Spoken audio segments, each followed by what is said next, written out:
रैपिडो ने दिल्ली में Rapido pink bike launch की है, जो महिलाओं द्वारा संचालित और महिलाओं के लिए परिवहन सेवा प्रदान करती है। यह पहल महिलाओं को सशक्त बनाने और उन्हें स्वतंत्र रूप से यात्रा करने की सुविधा प्रदान करने के लिए शुरू की गई है। जैसा कि आप जानते हैं कि आर्थिक आत्मनिर्भरता की बात तो सभी करते हैं, लेकिन your own personal experience, why it is important for women to be economically independent and to become an integral part or being part of the economy in a very productive way. If you can share something. Thank you and thank you to Rapido for the invite. देखिए, women का ये हमारे देश का नहीं है। आप विश्व में देखिएगा कि जब जेंडर इक्वालिटी होता है तो इकोनॉमिक ग्रोथ होता है देश की, जिसको बोलते हैं इंक्लूसिव ग्रोथ, सबके साथ सबका विकास। वो तभी हो सकता है जब हर एक का ग्रोथ हो।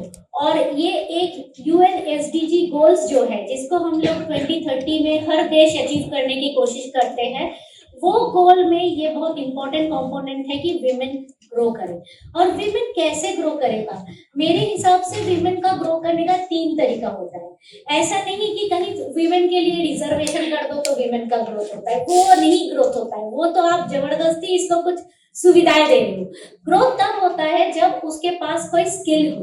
जैसे आज आप लोगों ने बाइक राइडिंग सीखे तो आपने एक नया स्किल किया। अगर आपने सिलाई सीखे तो एक स्किल किया, आईटी सीखे तो एक स्किल किया। जो स्किल आप एक्वायर कर रहे हो वो आपको ग्रो करने में सहायता करेगी। तो ये एक ग्रोथ पाथ होता है।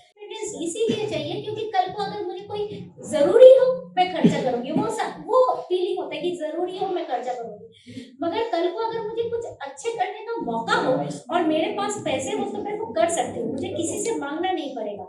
और किसी से मांगना नहीं पड़ेगा जो थीम होता है, इस पे आपको थोड़ा सा सोचना चाहिए। तीसरी बात यह है कि जब हम देश के बारे में सोच रहे हैं तो देश में हम लोग सोच रहे हैं ये लड़कों का काम है या लड़कियों का काम है। लड़कियों का काम है नर्स बनना, लड़कों का काम है मैथ्स का टीचर बनना, लड़कियों का काम है इंग्लिश का टीचर बनना। ये सब चीजें जो आप सोचते हैं, ये सोच को आपको बदलना चाहिए। ऐसा कोई काम नहीं है जो लड़की कर नहीं सकती। पहले जमाने में हेवी मशीनरी लड़की कर नहीं सकती थी क्योंकि मशीन हैवी था, चलाना डिफिकल्ट था। आज के जमाने में नहीं है। शायद बाइक में दिक्कत हो सकती है मगर स्कूटी में दिक्कत नहीं है। सो आपको ऐसे सोचना पड़ेगा कि आज के जमाने में, और आज के जमाने में गाड़ियां बदल रही है और जैसे गाड़ियां is much easy to drive, ऐसा नहीं कि आपको बैठ के गियर बहुत ज्यादा आगे पीछे करने पड़ रहे। तो इस सब को देखते हुए लड़कियां, ऐसे कोई फील्ड नहीं है जहां पे लड़कियां काम नहीं कर सकती। From air force to all government departments लड़कियों को माइंस में अलाउ किया गया है। सो हम काफी आगे जा सकते हैं। Thank you. Rapido pink bike की सेवा महिला चालकों द्वारा संचालित की जाएगी, जो महिला यात्रियों को सुरक्षित और सुविधाजनक यात्रा का अनुभव प्रदान करेंगी।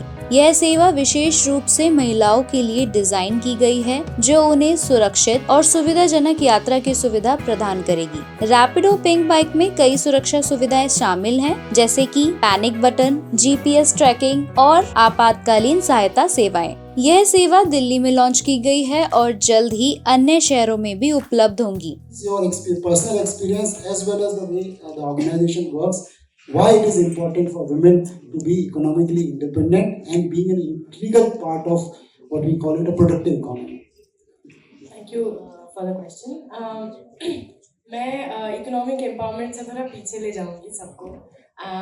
हम सपने देखते हैं पर क्या होता है कि माहौल ऐसा होता है कि वो सपना साकार नहीं हो पाता बहुत टाइम। हम सीख जाते हैं कुछ पर होता है फिर उसके बाद जो कठिनाइयाँ हमारे सामने आती है, शायद हम उस स्किल को आगे नहीं लेके जा सकते हैं। और महिलाएं डेफिनेटली आगे बढ़ेंगी, अपनी बातें रखेंगी, पर उसके साथ बहुत इम्पॉर्टेंट है कि उनका फैमिली, उनका समाज उनको कैसे सपोर्ट कर रहे हैं। और तभी महिला और कॉन्फिडेंस के साथ आगे बढ़ सकते हैं। हम लोग एक्चुअली बहुत ओनर्स डाल देते हैं महिलाओं पे कि आपको उठना है, आगे बढ़ना है, बोलना है, पर उसके बाद क्या है, कितने दूर तक? क्योंकि सिर्फ ये महिलाओं का प्रॉब्लम नहीं है, ये समाज का प्रॉब्लम है। अगर हम लोग बराबरी की बात कर रहे हैं, हम लोग जेंडर पे गैप की बात कर रहे हैं, और उसमें हम ये देखने की ज़रूरत है कि जो हमारे सामाजिक नियम है वो कहाँ कहाँ आता है, और ब्रेक थ्रू हम लोग सामाजिक नियम को लेके काम करते हैं, हम जेंडर नॉर्म चेंज को लेके काम करते हैं।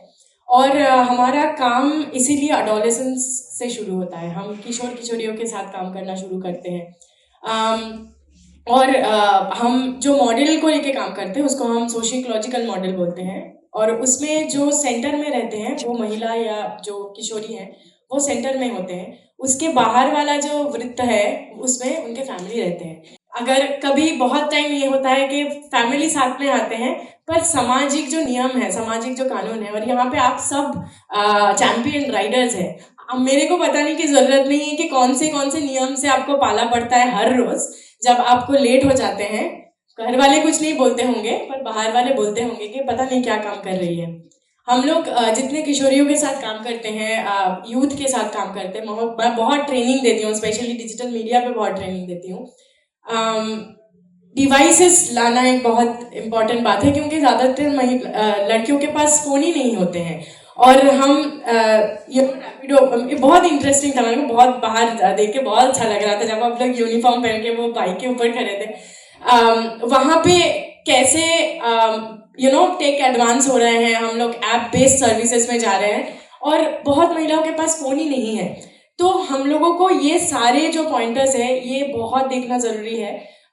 और हमें जो सामाजिक नियम है, जो नॉर्म्स है, जो जेंडर नॉर्म्स है, जो एस्पिरेशन, क्यों लड़कियां जब हम पूछते हैं कि आप क्या बड़े होके बनना चाहते हो, ज़्यादातर लड़कियां सोच ही नहीं पाते कि मैं बड़े बन के क्या बनूंगी, क्योंकि उनके सामने जो एस्पिरेशन है कि डॉक्टर बने, इंजीनियर बने, वो जिस तबके के आते हैं उनको वो सपने वो सोच भी नहीं पाते कि मैं क्या बन सकती हूँ, एक डॉक्टर, ये क्या मैं एक इंजीनियर बन सकती हूँ। तो हमें काम वहाँ से शुरू करना पड़ता है, और हम काम वहाँ से शुरू करते हैं जहाँ पे हम लोग सपने देखना क्यों ज़रूरी है, वहाँ से हम बात शुरू करते हैं नॉर्म को लेके। और आपने एक बात बहुत सही कहा कि ये लड़कों का काम है, ये लड़कियों का काम है, ये जो हमारे विचार है।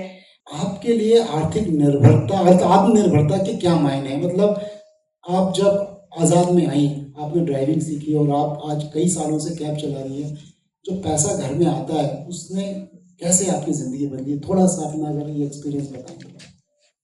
सभी को नमस्ते। और स्टार्टिंग में मैं भी एक घरेलू महिला थी, घर में रहने वाली, मतलब कुछ भी नहीं पता था कि कैसे क्या होता है क्या नहीं होता, बस घर फैमिली, अपना घर देखना, बच्चे देखना, और कुछ नहीं। लेकिन जब प्रॉब्लम घर से ही स्टार्ट होती है ना, और जब घर में अहिंसा होनी शुरू हो जाती है, तो धीरे धीरे वो जो सोचने की हमारी वो होती है ना, वो धीरे धीरे खत्म ही होती जाती है। लेकिन फिर उसके बाद में जब लगता है कि हम भी अगर थोड़ा सा अगर अपने पैरों पे खड़े होते तो शायद हम भी पैसे कमा लेते, या अपने बच्चों को देख लेते, या किसी से पैसे नहीं मांगने पड़ते। तो जब मेरी लाइफ में भी ऐसा ही हुआ था, तो जब मैं काफ़ी परेशान भी थी, तो मैं जब गई थी अपने हस्बैंड से, घर फैमिली से काफ़ी परेशान थी, जब मुझे पता चला आजाद फाउंडेशन के बारे में, तो मैंने भी यही सोचा कि नहीं, गाड़ी चलाना एक लड़की का काम नहीं है। मेरे दिमाग में भी यही था सबसे पहला शब्द कि गाड़ी चलाना हमारा काम नहीं है, और ये बस ऐसे ही बोल रहे हैं। तो मैंने पैम्पलेट भी लिया वहाँ पे, मुझे मतलब पैम्पलेट भी दिया, वो भी काफ़ी 2-3 महीने ऐसे ही पड़ा रहा। लेकिन फिर भी मेरे दिमाग में आया कि नहीं, एक बार जाकर तो देखना चाहिए, क्या पता उससे मुझे थोड़ा सा आगे बढ़ने की कुछ क्षमता मिले या कुछ हो। तो मैं गई वहाँ पे, आज़ाद में जाके मैंने जब देखा, तो वहाँ पे ना लड़कियाँ कंप्यूटर पे कर रही हैं, कुछ ट्रेनिंग ले रही हैं, तो मुझे बहुत अच्छा लगा कि हाँ, सच में ये लड़कियों के लिए भी बनाया है और लड़कियाँ कर सकती हैं इसको। तो मुझे उसमें से बहुत आत्मविश्वास आया कि हाँ, मैं भी कर सकती हूँ इस चीज़ को। तो मैंने घर में बिना बताए वहाँ पे फॉर्म भर के आ गई। मैम को भी बोल दिया कि मैम मैं करूँगी, लेकिन अभी मेरे पास पैसे नहीं है, आप थोड़े थोड़े करके ले लेना, क्योंकि मेरी कंडीशन ही नहीं थी उस टाइम पे कि मैं इस घर में किसी को बता भी नहीं सकती थी।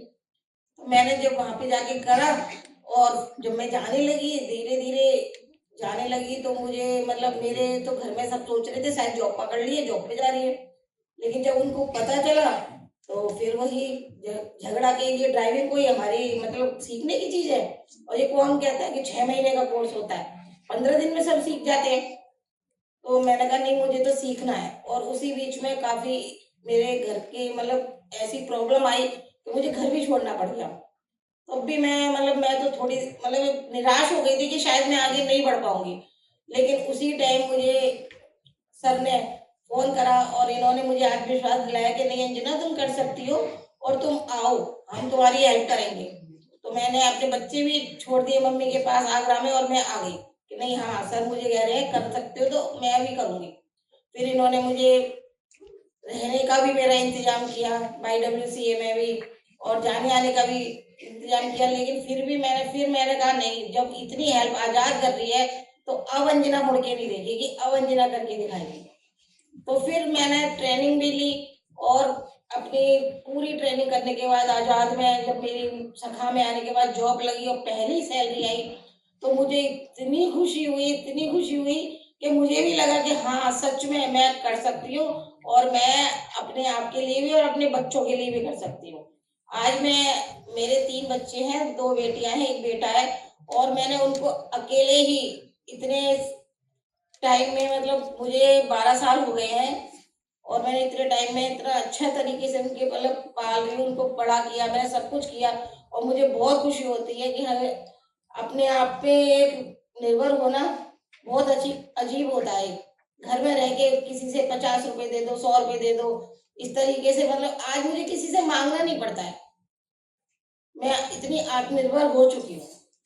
लड़की है तो इस तरीके से कहीं कुछ भी इनको बोलो तो शायद मैं कुछ दे के चली जाएगी, लेकिन मेरे साथ में 2-3 बार हो चुका है ऐसे। तो जब बोलते हैं वो इस तरीके से, ITC मोरिया पे मैं एक बार रात में नाइट में लेके जा रही थी गाड़ी और वहाँ पे कुछ भी नहीं था, रेड लाइट थी, पहले रेड लाइट भी क्रॉस कर देते थे, रात में नहीं देखते थे। हमने भी रात जैसे गाड़ियाँ निकल रही है हम भी निकल गए वहां से, और निकले तो एकदम कोई झाड़ियों के पीछे से एकदम ट्रैफिक पुलिस वाला आया और सामने से ऐसे हाथ दे दिया। तो पहले तो मैं एकदम सोचती रह गई कि ये आए कहाँ से। तो मैंने थोड़ा शीशा नीचे किया और जब उसने मुझे देखा तो कहता है मैम, मैंने सबसे पहले मेरा ये क्वेश्चन था उससे, मैंने कहा सर सबसे पहले आप मुझे ये बताइए आप कौन सी झाड़ी के पीछे से मैंने उसको सीधा यही बोला। तो वो पहले तो थोड़ा हंसा भी, मुस्कुराया भी, तो कह रहे मैम आप ऐसे क्यों बोल रहे हो। मैंने सर देखिए ये 100% की बात है कि नाइट में मैं ट्रैफिक पुलिस वालों को ड्यूटी करते हुए नहीं देखती, मैंने नहीं देखा, तो आपने मुझे हाथ दिया। तो कह रहे नहीं मैम ऐसी बात नहीं है। तो मैंने कहा बताइए। तो कह रहे अच्छा मैम आपने सिग्नल तो तोड़ा है ना। मैंने कहा सर देखिए सारे निकल रहे थे, अगर मैं रुक जाती तो मुझे पीछे से कोई मार के चला जाता रात में। तो कह रहे नहीं मैम आप अपनी सेफ्टी के लिए तो थोड़ा सा, मैंने हाँ सर ये मेरी गलती है कि मैंने सिग्नल तोड़ा है, तो आज के बाद नहीं तोड़ूंगी, लेकिन अगर आपको कोई भी प्रॉब्लम है या बात करनी है तो आप ये गाड़ी पे नंबर है, आप इस पे कॉल करिए। बस क्योंकि गलती मेरी थी, मैंने माना था क्योंकि मैंने रेड लाइट जंप करी है, लेकिन मुझे भी उस बात को इतना सोच के हंसी आती है ना कि मैंने उनको बोला था। Doctor Arpita, thank you so much. Rapido pink bike एक अनोखी और महत्वपूर्ण पहल है जो महिलाओं को सशक्त बनाने और उन्हें सुरक्षित और सुविधाजनक यात्रा की सुविधा प्रदान करने के लिए शुरू की गई है।